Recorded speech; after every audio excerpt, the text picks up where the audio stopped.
quincaillerie industrielle Dieng et Frères moo leen di may Hadisul Yawmi fii ci daayira Nour Daarayni. A'uuzu billahi mina shaytaani rajiim. Bismillahi rahmaani rahiim. mbokki daayira Nour Daarayni assalaamu aleykum wa rahmatullahi taala wa barakaatuhu. nu fas yéene dikk ci sunu jotaayu xadiis muy Hadisul Yawmi. tey nag mbokk yi sunu xadiis nu ngi ko jëlee ci Abu Hurayrata radiyallahu anhu mu wax ne qaala rasulullahi sallallahu alayhi wa sallam laysa almiskinu allazi tarudduhu tamratu wa tamrataani wala alluqmatu wal luqmataani innama almiskinu allazi yata'affaf. Abu Hurayra nee na yonent bi sallallahu alayhi wa sallam nee na miskin dëgg-dëgg du ki nga xam ne sax moo taxaw ci mbedd mi mbaa mu taxaw ci tali bi di yalwaan nga xam ne mënees na koo sarax ngàddu guro mbaa ñaari ngàddu guro mbaa ñu jox ko tàndarma mbaa ñaari tàndarma mbaa ñu sarax ko tibbub ceeb mbaa lu ko ëpp ba mu mën caa jëfandikoo. nee na kooku sax dëgg taxul ñuy wax miskin donte ne miskin la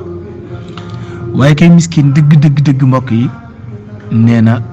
allazi yata'affafu mooy ki nga xam ne dafa fegu ba mënta laaj te moo gën a ñàkk ñëpp moo gën a yittewoo ndimbal ñëpp moo ko gën a aajowoo ñëpp waaye am na kersay laaj. loolu mooy kooku mooy dëgg miskin ki jara dimbali kooku mooy ki jara jàppale. mbokk yi xadis bu doy waar a ngi nii bu ngeen gisee nu taqale ko ak aaya bi sunu borom dañ soññi ci ñu mel noonu ñu leen di taxaw di leen dimbali. xam nga dafa am ñaar, dafa am ku ñuy wax faqir am ku ñuy wax miskin. am na ci koo xam ne mën naa taxaw mën naa yalwaan mën naa dem ci wedd mi teg lal basangam mbaa mu gàddu potam di yalwaan waaye am na koo xam ne mënu ko te moo gën a ñàkk sax kee mënta yalwaan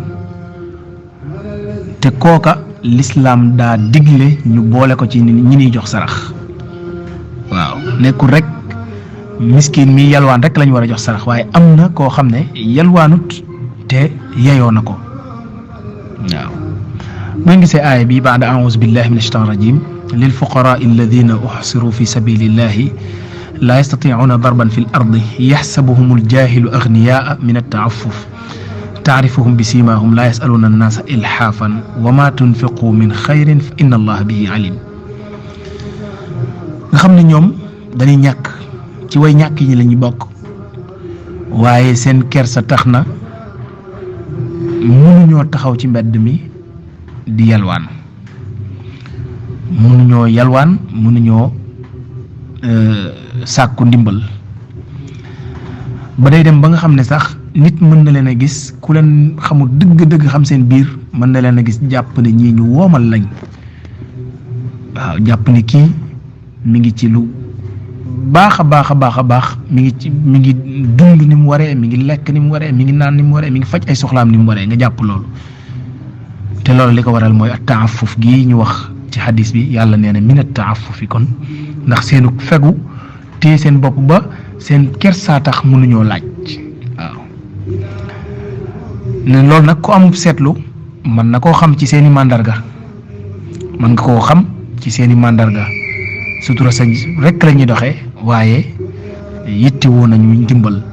te ñoom seen kersa tax na laa yasaluuna naasa mënuñoo laaj nit ñi comme ni ma ko waxee woon sànq.